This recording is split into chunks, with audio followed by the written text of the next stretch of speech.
Assalamualaikum warahmatullahi wabarakatuh. Apa kabar saudaraku? Semoga Anda semua dalam keadaan sehat walafiat. Sekarang saya sedang berada di Pleret, Kabupaten Bantul. Saya mengunjungi sebuah tempat yang sangat mengasihkan, yaitu Republik Salah Makan.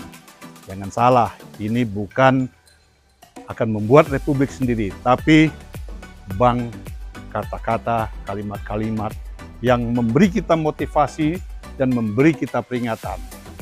Salah satu contohnya adalah kalimat yang tertulis di pendopo memasuki tempat Republik Salah Makan ini. Banyak orang yang tidak tahu bahwa apa yang dimakan dan diminum itu akan berpengaruh kepada perilaku dan pola pikir kita.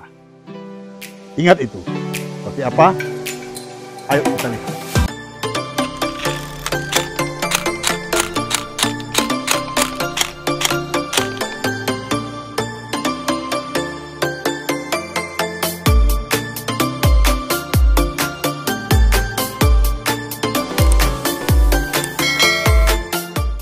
Apa kabar Mas Wim? Baik. Tadi kita sudah melihat di depan bagaimana pendopo Republik Salah Makan, terus ada kalimat yang bagus juga.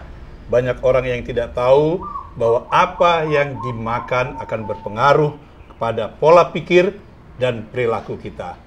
Kita tanya Mas Wim, apa yang mendasari membuat tempat Republik Salah Makan yang konotasinya orang akan gerah gitu Mas? Apa sih Mas sebenarnya Mas? Ini berawal dari kegelisahan waktu itu. Mungkin ini saya tulis waktu pemerintahan SBY ya. Waktu itu ini udah banyak yang dilepas karena udah nggak relevan dengan sekarang. Yeah. Mengapa di depan tadi ada tulisan bahwa apa yang dimakan akan berpengaruh pada perilaku, juga pola pikir. Itu sangat nyata dari hasil survei bertahun-tahun.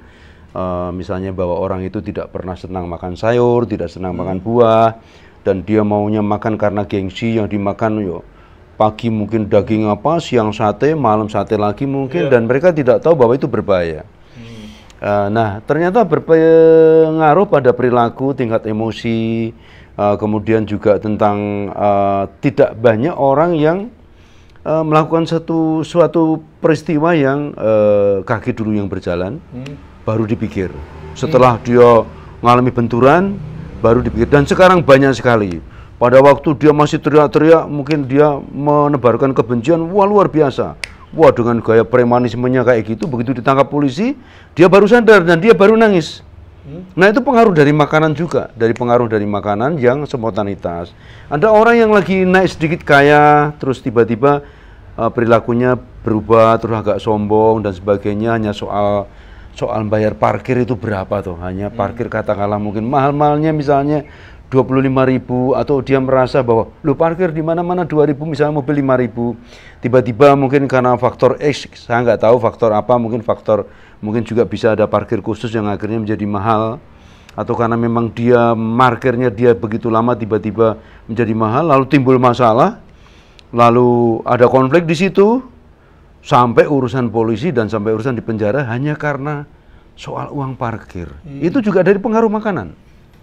Ada lagi seorang ibu yang anak-anaknya pada ngumpul di situ, tiba-tiba kehilangan uang yang sebenarnya juga bukan mengecilkan ya, katakanlah 50.000, akhirnya emosi, semua diinterogasi dengan emosi, dan ada satu tuduhan kepada seseorang yang akhirnya anaknya sendiri disuruh mukuli temennya itu sampai ngaku dan sampai mati, dan sekarang masih di penjara.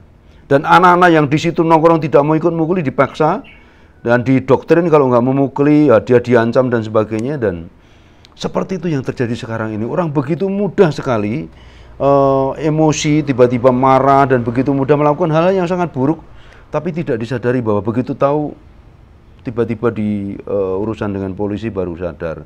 Dan itu yang sebenarnya sekarang sedang saya cari, dan saya sering bertanya kepada teman-teman, mungkin ada jenis makanan atau mungkin semacam makanan cepat saji atau mungkin jenis makanan yang dikemas, atau mungkin minuman, junk food, gitu semacam junk food gitu yang di pasar-pasar swalayan atau di mall-mall gitu, yang jelas itu sangat berpengaruh gitu loh. Kemudian banyak orang tidak tahu bahwa ada satu makanan yang menjadi gengsi, misalnya sebuah lauk, saya tidak sebutkan namanya, yang sebenarnya lauk yang dari daging itu, dagingnya adalah memang binatang itu dibesarkan dari sejak kecil mengandung kimia gitu loh, dan itu sangat berpengaruh sekali pada otak atau perilaku manusia yang spontanitasnya mudah marah.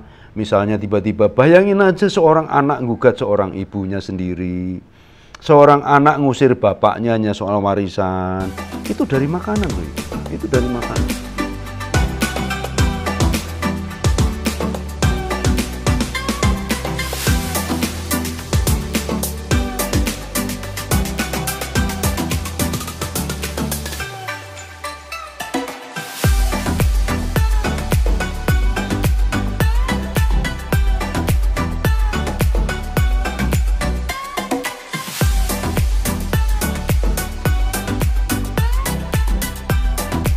Jadi di sini Republik Salah Makan itu bukan suatu gerakan atau komunitas untuk membuat gerakan yang radikal atau ini ya Mas ya? Oh, sama sekali tidak. Justru ini mengingatkan.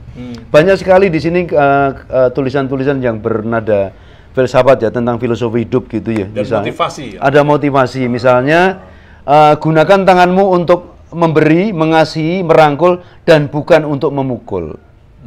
Ya itu jelas ada, atau itu jelas ada motivasi.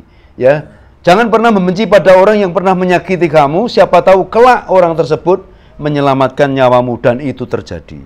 Jadi kita tidak boleh dendam pada seseorang, dan kita menjadi orang yang pemaaf gitu. Dan ternyata suatu ketika terjadilah orang yang pernah menyakiti kita itu tanpa sadar dan tanpa sengaja, orang tersebut yang menyelamatkan nyawa kita. Itu bisa terjadi. Misalnya di sini ada juga kalimat puitis yang disenangi banyak orang. Langit dan bumi warnanya sama, tergantung dari mana cara memandangnya. Jadi ya langit itu kalau dari bawah ya biru itu. Begitu kita naik pesawat di ketinggian, kita buka jendela di pesawat, kita lihat ke bawah juga biru.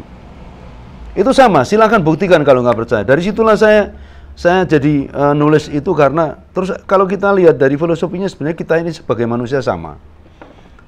Kadang-kadang orang mungkin bisa menilai, wow itu mapan, oh itu sukses. Oh, belum tentu gitu kan, mungkin dari mata kita, karena mata bisa ditipu. Tapi kalau hati nggak bisa, karena berkaitan dengan yang di atas. Orang lihat mungkin sekilas, wah di halaman rumahnya ada mobil, ada macam-macam. Orang itu tidak tahu, besok bayar kredit tiap bulan, dia dikejar-kejar hidup. Itu juga pengaruh dari makan, karena memang sekarang ini gengsi menjadi sesuatu yang kayak penting sekali gitu. Kenapa sih?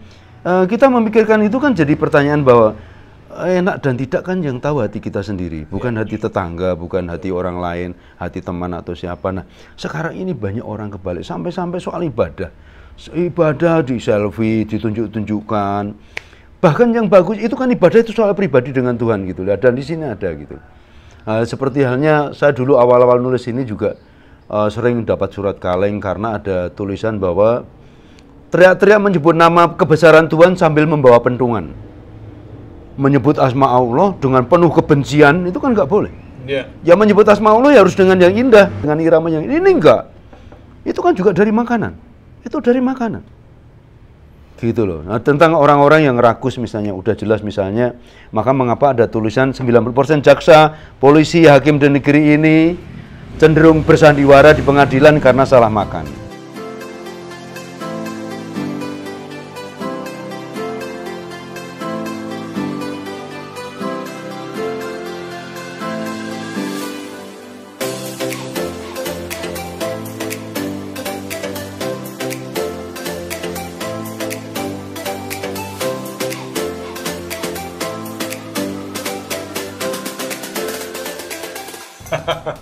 Itu jelas ada kayak gitu itu. Iya. Menyakiti orang lain berarti sama saja menanam benih penyakit bagi diri sendiri. Itu jelas. Itu hukum gravitasinya seperti itu. Jadi hukum sebab akibat. Oh, sebab akibat. Iya. Di sini loh lengkap sekali. Iya. Jadi memang mengingatkan, memotivasi. Termasuk misalnya ini. Ada tulisan di sini, siramlah tanaman itu ketika nampak kering dan layu, walau itu bukan tanamanmu. Jadi suatu ketika kita jalan di suatu tempat, kita tidak ada pamrih apa-apa, karena itu nyawa milik Tuhan. Jadi tanaman itu jangan berpikiran, oh itu milik rumah si A, si B, atau karena di situ misalnya kita lelaki, oh di situ ada anak gadisnya, wah potnya gelimpang, bunga itu, tanaman itu hampir mati, lalu kita siram, kita bawa minuman mineral, atau mungkin di dekat situ ada sumur atau apa, lalu kita siram. Itu religius sekali. Religius itu ya seperti itu. Jadi bukan religius yang memamerkan agama, diteriak-teriakkan seakan membela agama yang sebenarnya karena dengan cara yang arogan, jadi bukan membela, tapi malah merusak citra agama. Jadi kalau siramlah tanaman itu ketika nampak kering dan layu, walau itu bukan tanamanmu, artinya bahwa kita ingat pada Tuhan. Ketika seseorang itu memindahkan tanaman itu ke bukan habitatnya, ke pot atau kemana yang lepas dari tanah, ya si yang memindahkan harus tanggung jawab, harus disiram, dipupuk supaya tetap hidup. Jadi kalau misalnya ada action, bukan hanya karena saat butuh kemudian dipindahkan ke pot untuk begitu suatu ketika dia sibuk lupa. Dan pernah suatu ketika terjadi, saya dan teman-teman wartawan itu ke Bandung waktu itu. Saya tidak tahu bahwa pemilik rumah yang pejabat itu adalah seorang janda. Sama sekali saya tidak tahu. Begitu masuk di situ habis maghrib kan gelap ya, tapi saya lihat pot itu berantakan. Pot itu merinding saya. Pot itu berantakan, hampir semua mati gitu situ. Tulisan saya muncul dari situ. Teman-teman wartawan masuk wawancara, saya nggak ngerti kalau itu pejabat karena saya ada urusan lain di Bandung. Nah, saya ngurusin itu dulu, teman-teman masuk ke dalam wawancara dengan pejabat itu. Saya ngurusin tanaman itu yang hampir mati itu, kebetulan di situ ada keran. Saya berdirikan semua pot-pot itu, saya sirami, bla bla. Begitu kita hampir selesai, teman-teman keluar gitu. Ya, Mas Wim, tahu aja yang punya rumah janda. Sedangkan saya nggak tahu. Saya tidak tahu kalau itu janda. Seorang pejabat penting di Bandung gitu waktu itu. Ya, saya memang berpikiran bahwa memang itu tanaman itu mungkin di situ miliknya ibu itu. Yeah. Tapi urusan saya kan dengan yang di atas.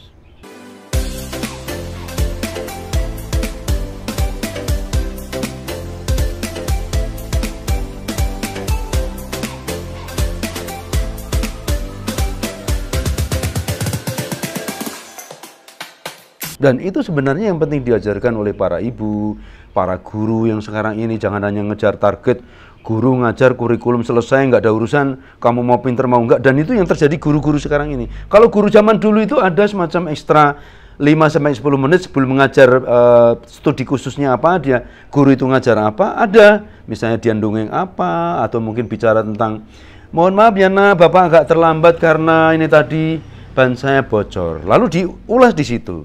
Mungkin kalau di ban saya tadi tidak bocor, mungkin saya kecelakaan di jalan berikutnya. Nah kayak gitu kan artinya bahwa kita tidak boleh mengeluh ketika tiba-tiba kita berhalangan apa yang pasti itu nggak lepas dari skenario Tuhan gitu loh. Nah hal itulah yang mendasari saya gelisah melihat tentang perilaku teman-teman dekat saya yang waduh kok kayak gitu.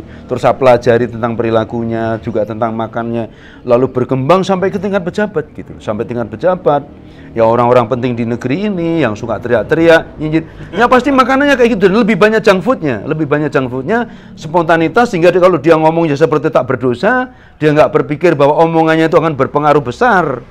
Ya tuh seperti jadi penipu, menipu dirinya sendiri. Dan banyak pejabat sekarang yang tidak berprinsip pada Tuhan, artinya bahwa apapun yang kita lakukan tuh CCTV Tuhan itu terus mengikuti gitu. Mereka lupa, gengsi kok sama temennya, gengsi kok sama partai lain. Kenapa nggak gengsi pada yang di atas sana? Ya, Mas, dulu kan nih pameran kata-kata Republik Salah Makan.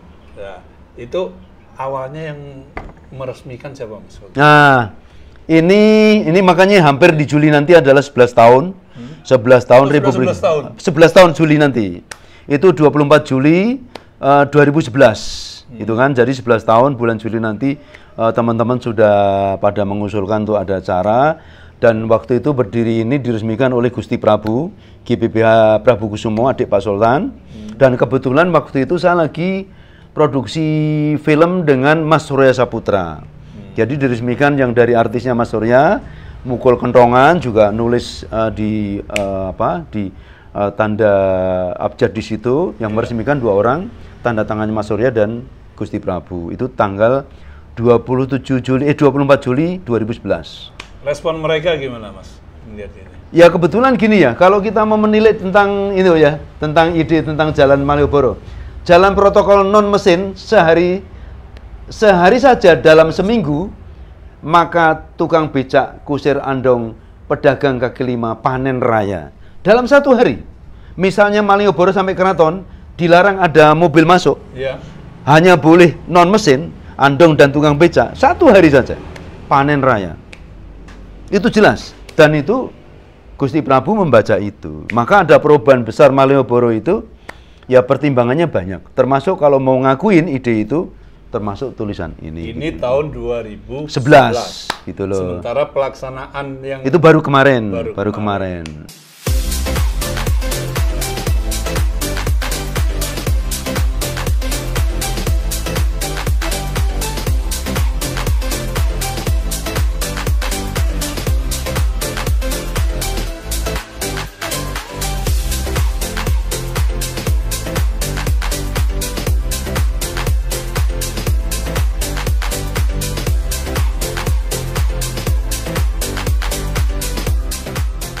mudah-mudahan apa yang ada di sini bisa menjadi peringatan untuk kita semua, Mas ya. Jadi motivasi agar kita ya berhati-hati dalam berperilaku dan pola pikir kita juga harus mengingat Allah. Amin. Dan ini satu lagi yang paling sadis adalah ini karena sampai sekarang korupsi masih terus berjalan.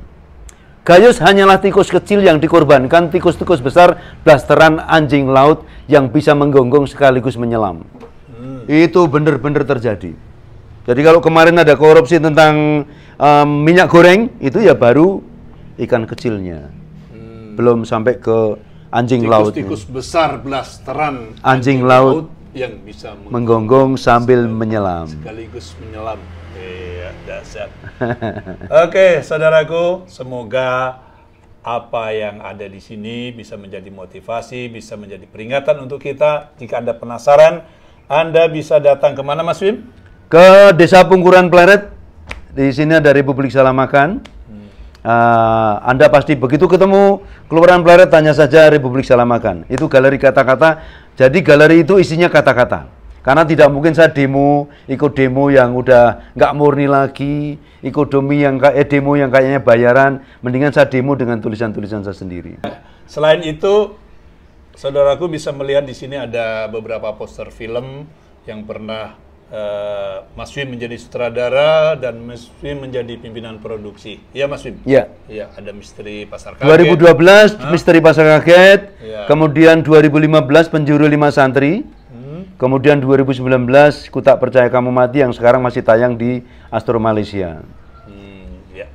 Demikian saudaraku, Iwan Gardiawan. Wassalamualaikum warahmatullahi wabarakatuh. Ciao.